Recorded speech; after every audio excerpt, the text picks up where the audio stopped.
Pull. To apply force so that something moves in the direction of the force. In tug-of-war, each side pulls the rope. Each side applies force so that the rope moves in their direction. The boy is pulling his friends in a wagon. Say one of our sentences or come up with your own. Your turn!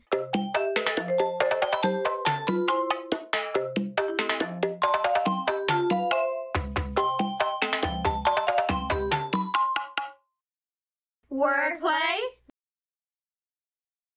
Pull. Our first sound is P, so we write our letter P. The rest of our word is the ul sound, and in this word, that is formed by U-L-L. P. U-L-L. Pull. Wrap up. Pull. To apply force so that something moves in the direction of the force.